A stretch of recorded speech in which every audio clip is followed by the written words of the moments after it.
How is everyone doing today? Yes, we're going to start a couple minutes early because, I don't know, there's so many people in here and I'm nervous. So, hello, welcome everybody to the Psychology of Storytelling panel here at the Calgary Expo.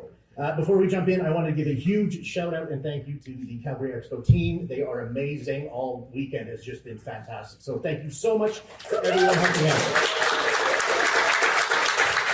This is an absolute dream to be up here doing this. I really didn't think I was going to be accepted, so this is awesome.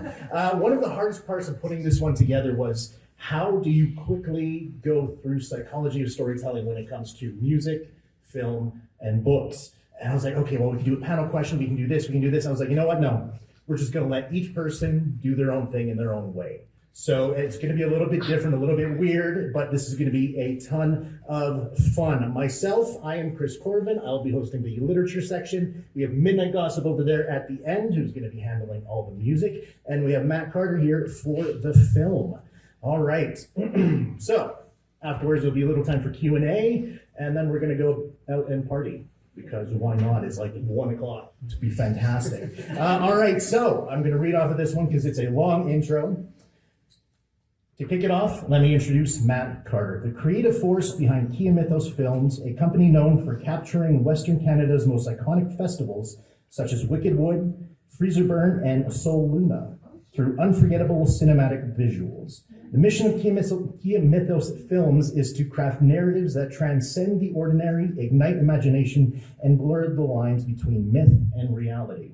I'm popping. Matt's leadership in Alberta arts scene spans over a decade. He co-founded AIMCon and serves as the vice president of the Oscillate Collective, two initiatives that laid the groundwork for the province's electronic and visual arts community. It's okay, Chris, you can slow down. That legacy continues through his current role as director of Sync Sound and Image Conference, which brings Calgary's creatives together to celebrate music, film, and live visuals. Matt sees film as a force that shapes memory, identity, and culture. He uses it to turn festivals into lasting works of art, and today he's going to show you why that matters. Matt, take it away. All right. Well, good morning, everyone. Thank you for coming to our panel. It's great to see such an amazing turnout. So this is going to seem a little unconventional because, you know, it's a festival and you got to think there's no plot here or anything like that. But actually, there's a lot more story than people realize. Before we dive into the talking part, though, I'm going to show you guys a festival film, and you are going to be the very first ones to see this. This is my Wicked Woods after movie. This is going to be coming out fairly soon, so first people in the country. We're going to watch that, and then we're going to chat about it. So who's ready to see some Wicked Woods?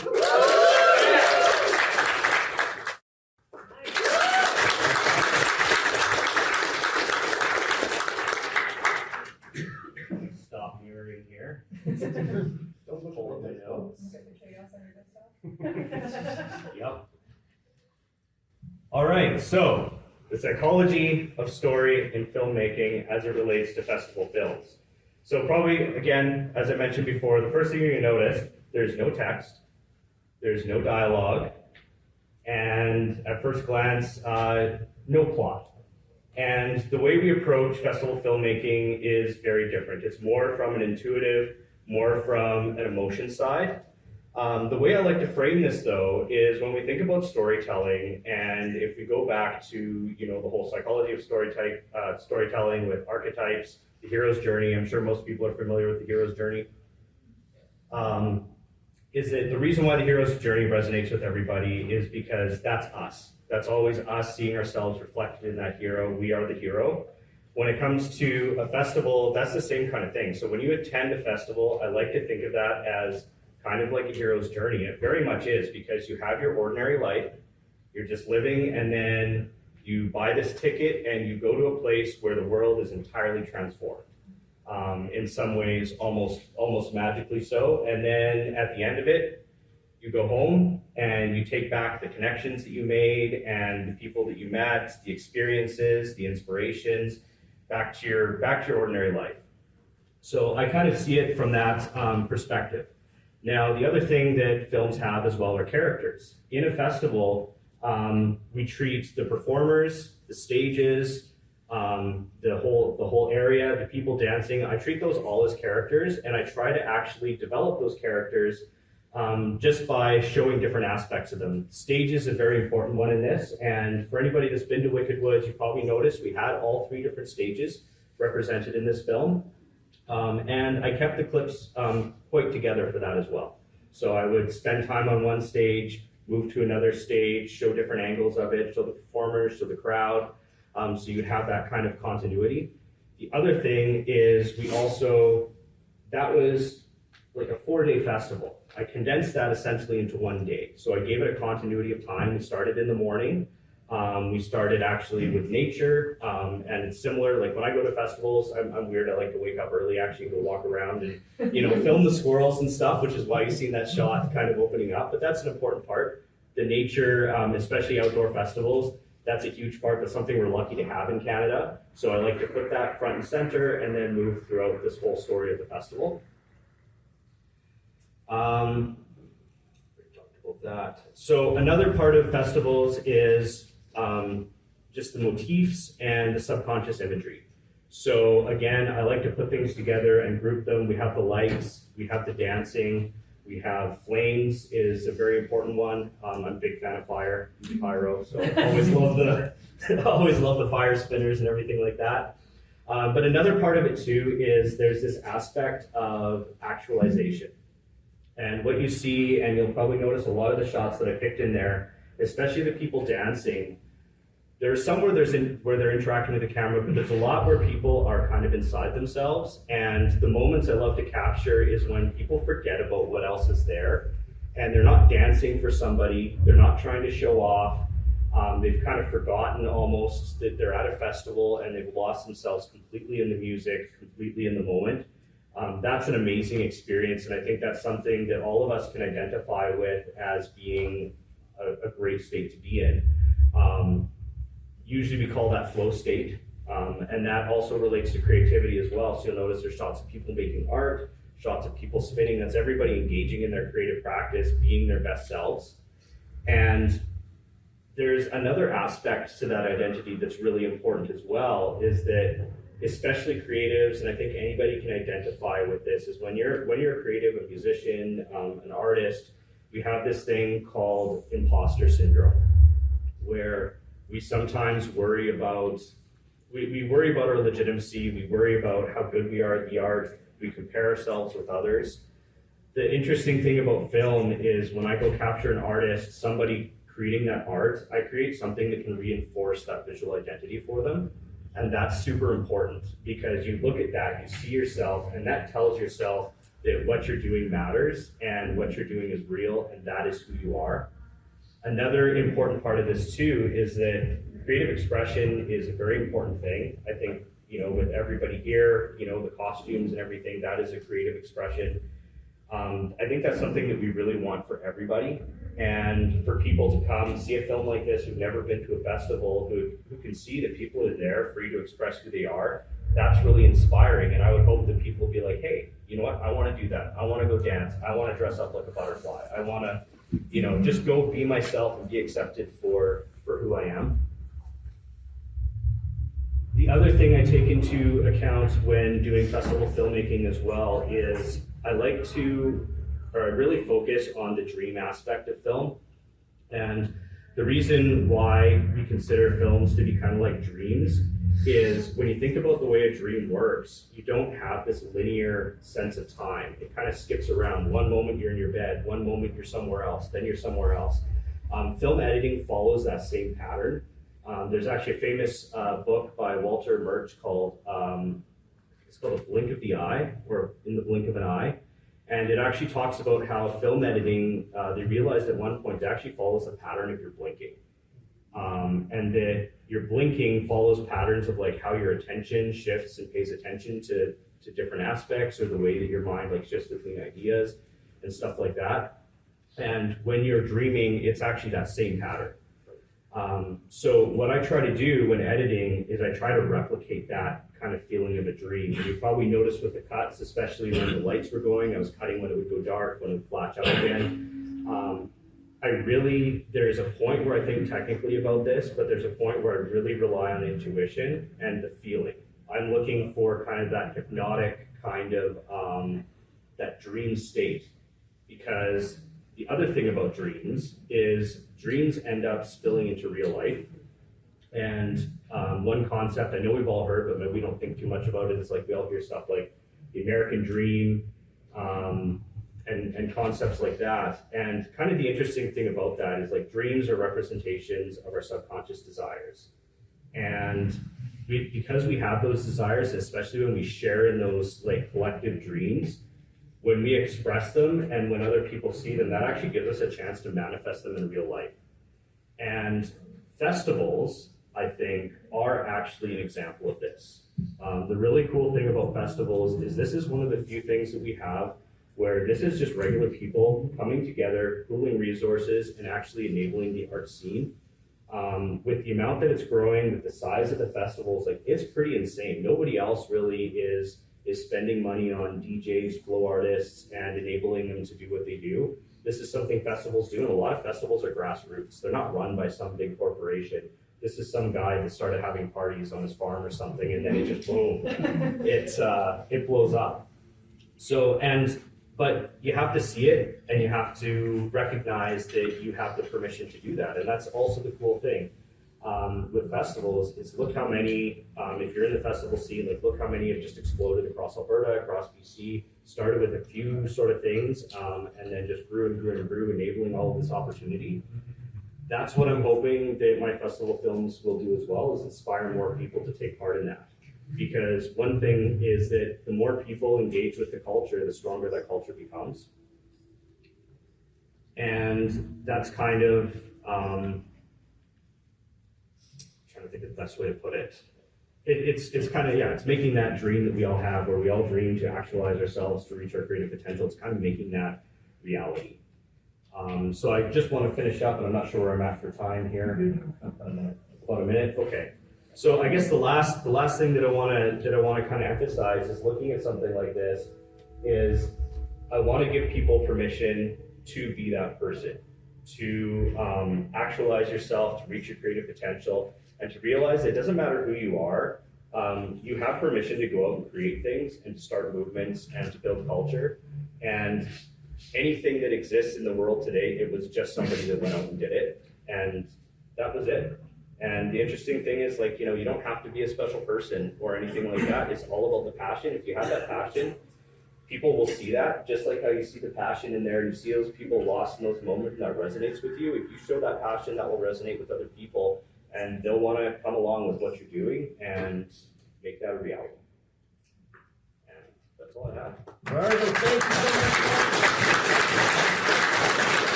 All right. Beautiful. I love that.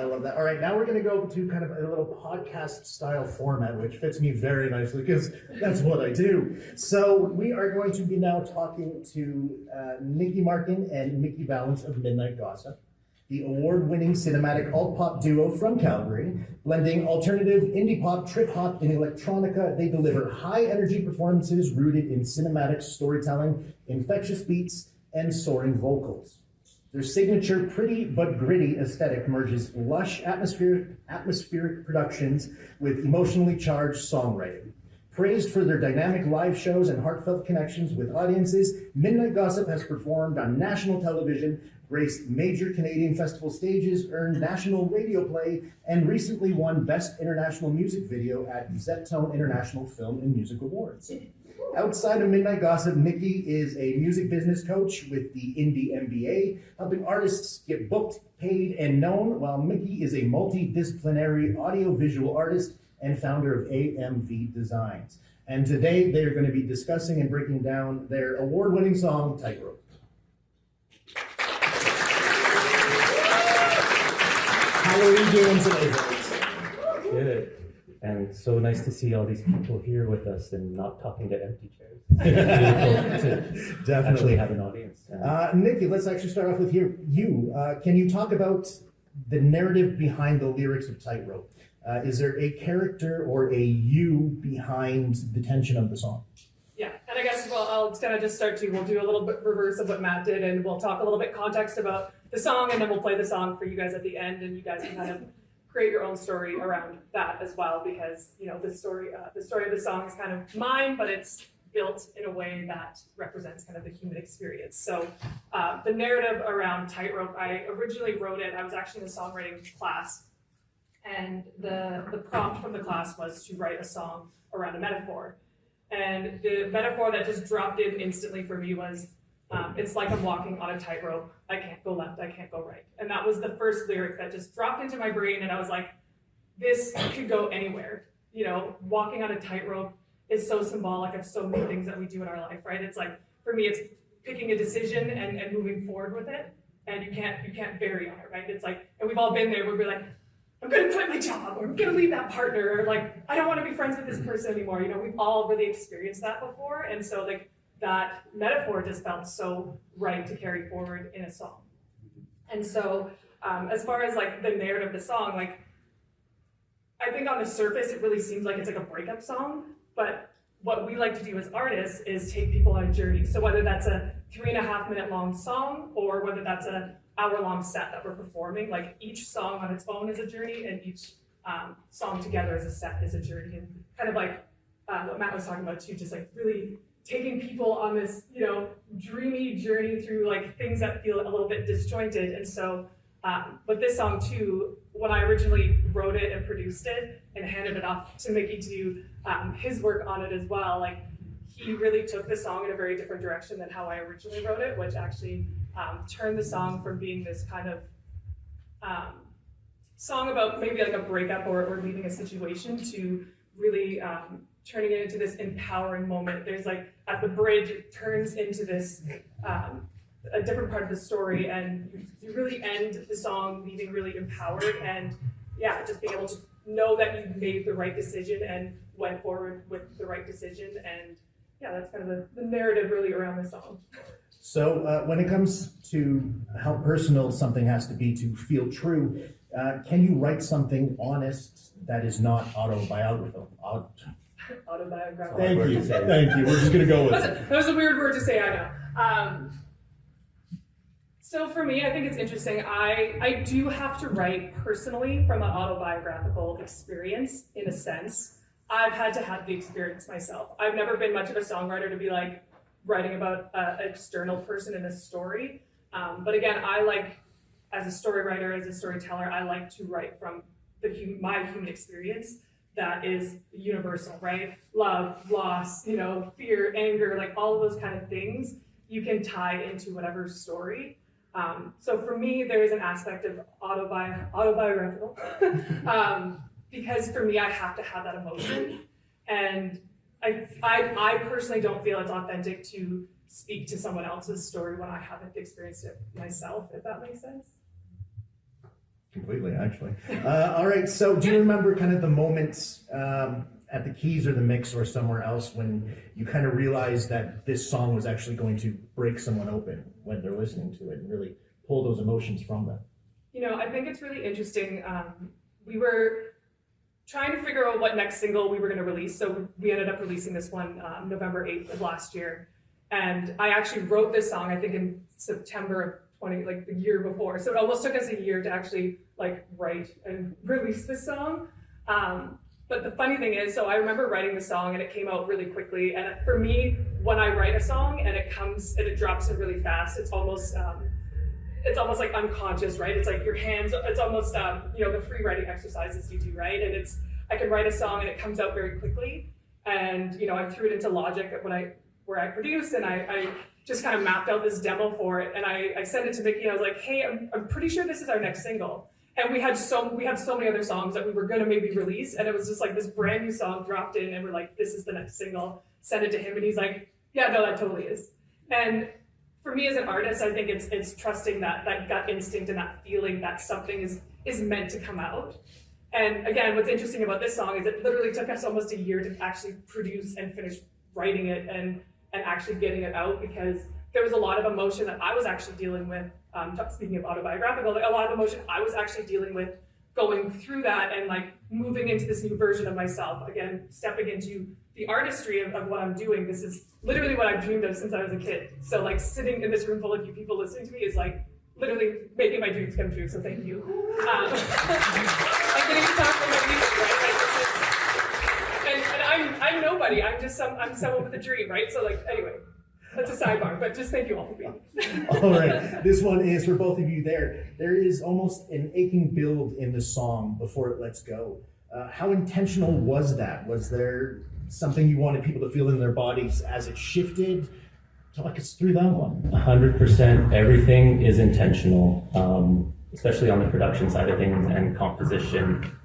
You're telling a story with music, and starting with Nicky's demo, I extracted the vocals and then built the instrumentation around the vocals. So that helped me find moments where I could have more tension or more release or more intensity in the music, and you'll hear it soon. But it's just, yeah, every choice was, I want to emphasize the emotion in those words at that moment. So each verse has its own energy, the bridge has its own energy, each version of the chorus has its own energy, because it's that journey of walking on the tightrope and then having the courage to like let go and take flight and jump off of it and embrace the unknown and choose to live for yourself, not restricted to whatever's making you feel stuck in that moment. So yeah, 100% intention. Excellent. And just while I'm thinking about it, can everyone in the back hear him? We're good? Awesome. Can you hear me now? I just wanted the thumbs up from the mushroom is really what I was shooting. All right, Mickey. How did you choose the textures and the frequencies and the sound that holds all the emotion? Yeah, like I said, building around her vocals, it helped inspire me. I thought of when you're walking on a tightrope, the imagery is a very narrow, very tight string. So I did a lot of plucky violins for most of the song, and it just builds this tension, almost like an horror movie, is like that. Bloop, bloop, bloop. But then at the end of the songs, you hear open strings, so it emphasizes that release too. And I had fun with the bass. Like the bass is almost its own character and its own hook that's just driving the song, giving it this through line throughout the song.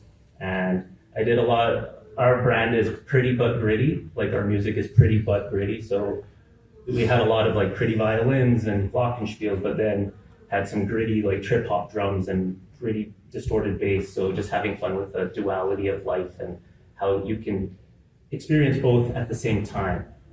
Not everything is meant to be just one thing. So finding that balance also represents the song. You're finding balance on a tightrope, but you're finding the balance of the light and dark in life. Excellent. And just to wrap it up here before we get to the song here, for creators who want to evoke emotion through the vibes alone, be it music, language, or even visual storytelling, what tools or techniques help you anchor a specific emotional state? I think being honest with yourself, like Nicky said, just if you need to just write in a notes app and it's 20 paragraphs and then you pick out 5 lines from that really inspire you to write a song or write a story or, you know, design a costume or direct a video, whatever your passion is, just follow the enthusiasm, follow the things that just really stand out to you. We call it throwing spaghetti at the wall and whatever sticks, go with that. Because you're gonna have 100 ideas and maybe 50 are good and maybe 20 are what you truly want to express. So just do it, just experiment.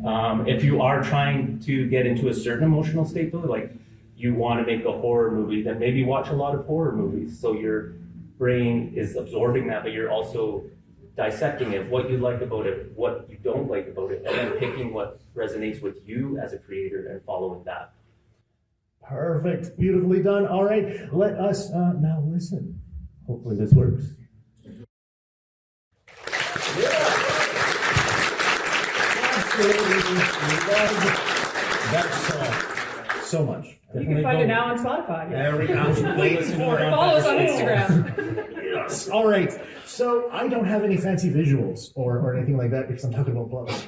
So I was like, oh God, I don't know what to do. So let's start off with, hi, my name is Chris Corvan. I'm a producer, interviewer, author. A few years ago, I founded the Creative Catalyst Cafe, which is an online community dedicated for creatives of all industries, of all genres, to come together, to have a safe place for them just to explore and collaborate, whatever you want, just a nice, safe, chill space. And from there, I wanted a way to promote them, so I started the podcast. And after 150 some odd episodes there, I've interviewed some amazing people, including Rick Emmett from Triumph just a couple weeks ago, which was freaking amazing for anybody that knows Triumph. Let's see here. Personally, I published a series of short story collections. I have a novella series called The Fissurian Echoes, and I have an upcoming novel that is actually more of a romance, as weird as it is to say. Called Where We Remain. During lockdown, I also created an ARG that ran for 2 years. That was over 160 videos. That was 6 Twitter accounts, 3 websites, and so much self-loathing and existential stress that I could ever imagine, because it was a real-time, character-driven narrative, and it sucked to do. So, trying to think of this one, I was up even at 5 or 4 a.m. this morning trying to figure out exactly what I wanted to talk about. And it kind of popped in my head that it's just like, if you are a writer, I don't care how clever your story is.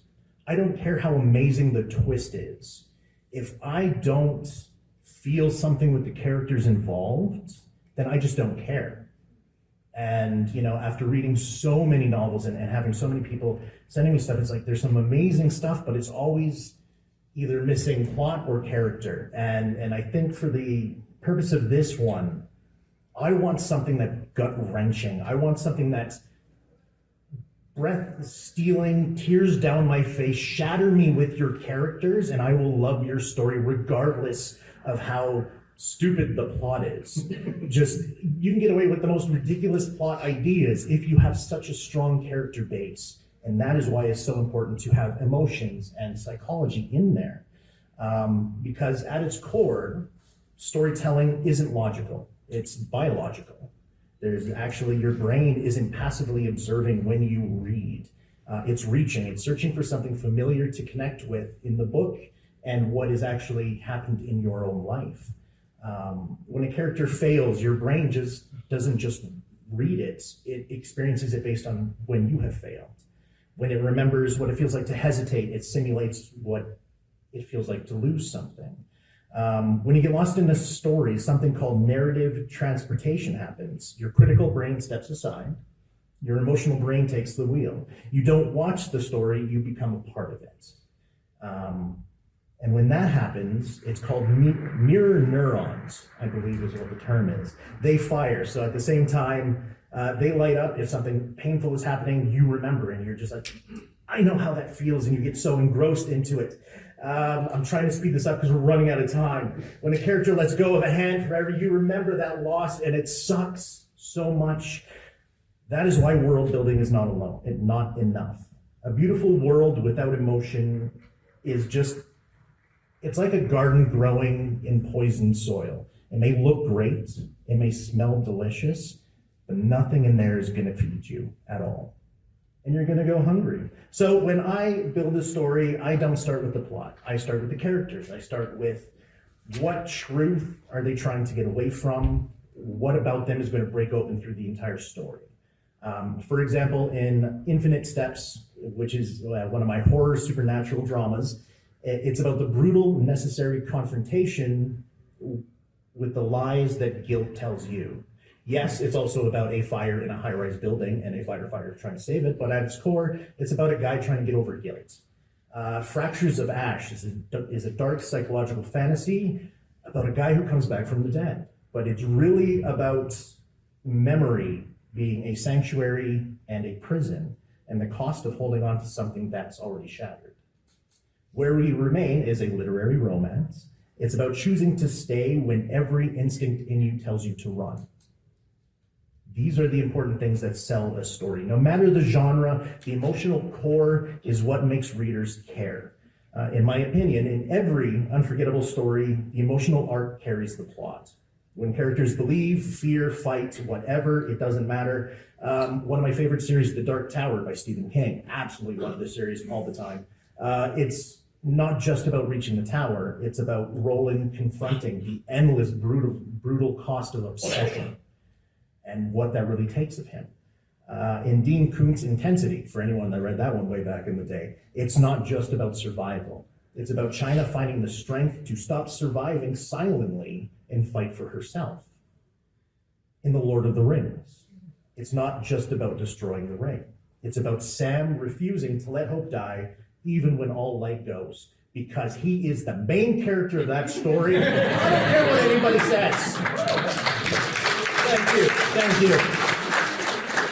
Genre paints the backdrop. Emotional truth moves the heart. And the best stories are the ones that carry with you long after the last page goes. Think about some of your favorite stories there. If it's the characters that make you remember the scenes in the story, that is what matters when you are writing it. It's tapping into something older and primal. And that's where subtext comes in. Subtext is so important when it comes to world building and storytelling. It doesn't just make a story feel sophisticated. It taps into that ancient survival mindset.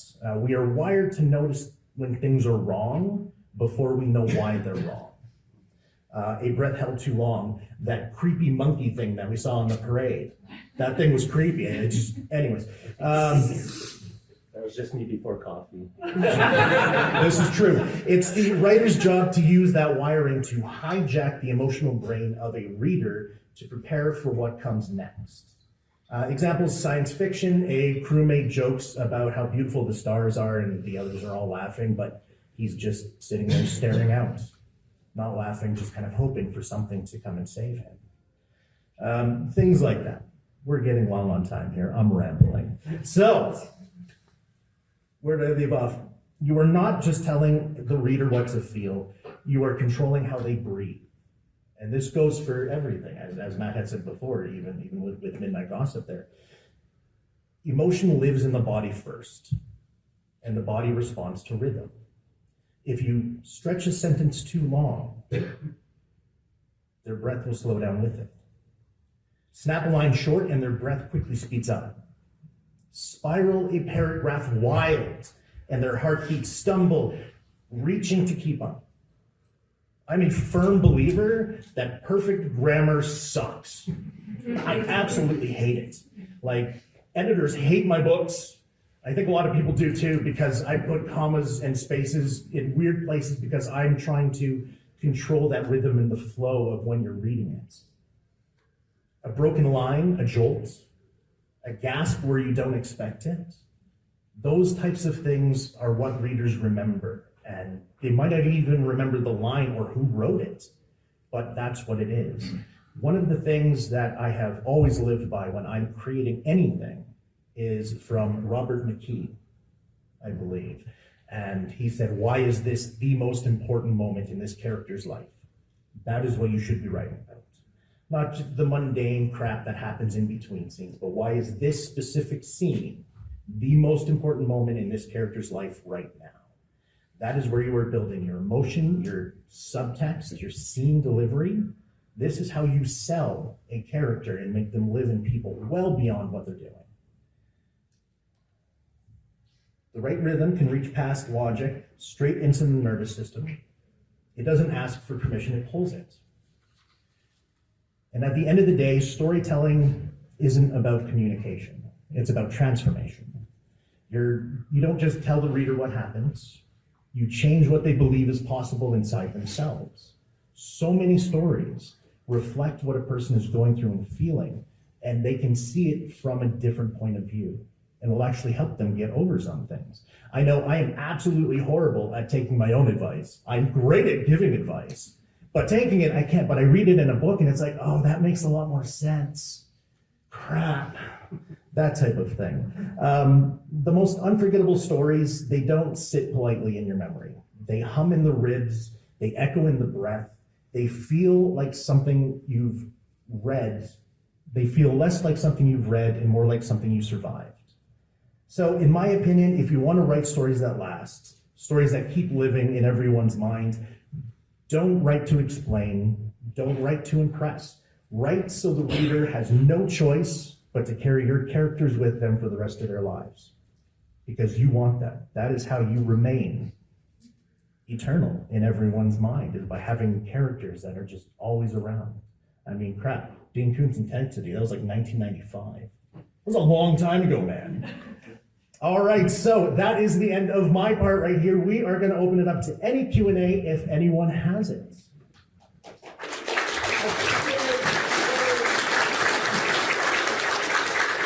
We have a question right here. I got two if that's all right. Hey, heavy. First is for you guys over there. Have you ever created a song with an intended thought or feeling in mind, and at the end of the project, either you had a fan or somebody say, actually, I got this out of this? Yeah, sometimes we intentionally make a song that you want people to feel peace with, or you use frequencies that are actually used to help people feel calm or rest, and then other times you want them to feel tension. Or myself, on my solo project, before we were working together, I'd actually Google what's the saddest key to write a song in, and so I would write a song in key minor because I wanted it to be, emotionally tragic. And so it's kind of scary because it is like almost emotional manipulation in a sense. So you have to be careful with it too, right? It's a tool you can use for beautiful purposes or for bad purposes. So I don't know, you want to speak to that? Yeah, that's kind of answers that, or if you have the other question, yeah. And then the second one is for you. Is there a book that you would say is technically perfect? Technically perfect. I don't know if I can actually say that, because a lot of the writers that I love are your Stephen King, your Dean Koontz, Anne Rice. I suppose Anne Rice would probably be the closest. Yeah, I think we can go with Anne Rice on that one. But short of that, it's not something I even actively think of when I'm reading. I will going forward for sure. But yeah, no, I think no book should be technically perfect. Well, yeah, like one that you finish reading and you're like, oh my god, there's nothing wrong with that. Oh, like in that sort of sense. Yeah. Oh, every book. But to be completely fair, I am the type of person that tries to find amazing things in everything. Like bad movies, I love them so much. I enjoy crappy, except Green Lantern. I still can't get over that one. That's the only one, but I blame the studio. Anyways, any other questions? Oh god, so many. Okay, we gotta go fast. Lightning. I was just gonna say, when you start working on something and then you end up going away from it and then coming back to it, do you find it's better to try and edit it or just to continue from there? That is a fantastic question. I love that one. Honestly, finish it.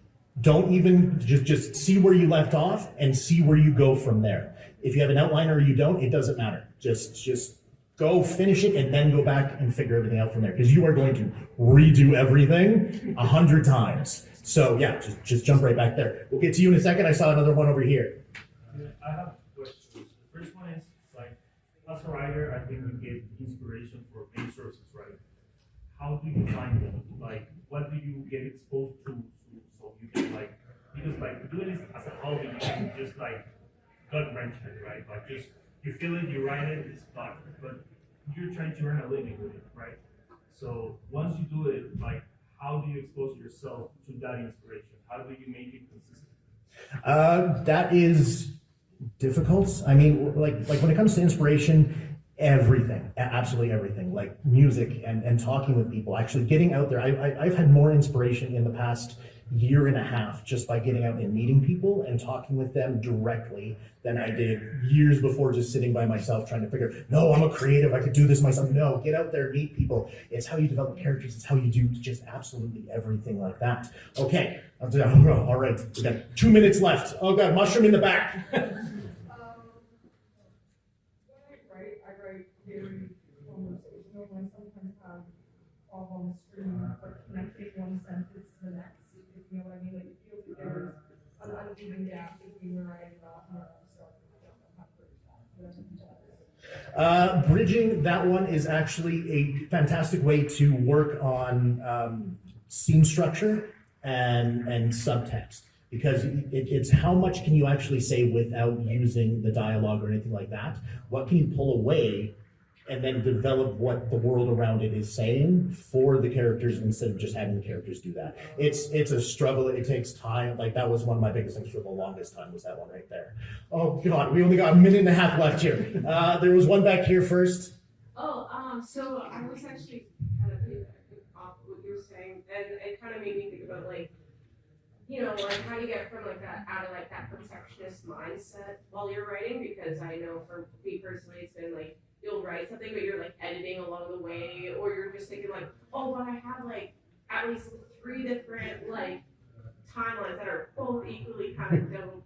But it's like this idea of like killing your darlings and having to like, how do you just let yourself write and without like getting caught up with all of the potentialities. I think even Nicky would probably have ideas on this one, on scrapping specific lines and changing it up. Okay, this is gonna have to be the last one because they're gonna kick us out here in a second. In my opinion, the easiest way to get over perfection is to realize it doesn't matter. At the end of the day, you can actually spend the time writing all of the different variations, and I say do it. Write every single one out. Take that time to do it. Like, you're not limiting yourself. Like, why would you stop yourself from exploring every possibility? We have copy and paste.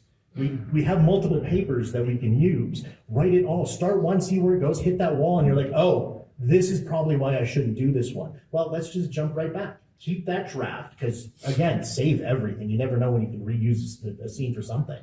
And just let it flow out of you. And don't worry about being perfect.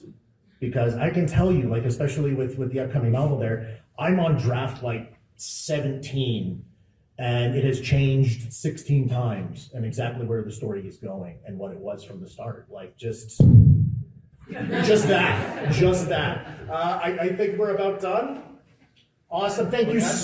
We did, okay, really quick. And we also do have some stickers and pins for anybody who would love some as well as a giveaway. So I'm sorry. Question for like as like a child writer, is there a good area to publish something? As since I'm not an adult, I'm not able to publish something on an actual book. That is an absolute fantastic question there. I think when it comes to online stuff there, Medium is a great place. I don't know about the exact age range. Like you may have to work with an adult, but to actually publish, like self-publish through Amazon and Kindle is actually, I'm pretty sure, very possible. And it's definitely worth something. Like almost every writer that I know is an indie writer that self-publishes everything. So I mean, yeah, no, like that's the type of thing you really want to, if you're ready to go with it, just see what's out there. And if you don't know the answer, definitely find someone. I mean, hey, grab my contact, send me an email anytime. And, I would love to help out because that's amazing. Yes, I love that. Awesome. Thank you so much. Thank you to Matt Carter of Kean with the film.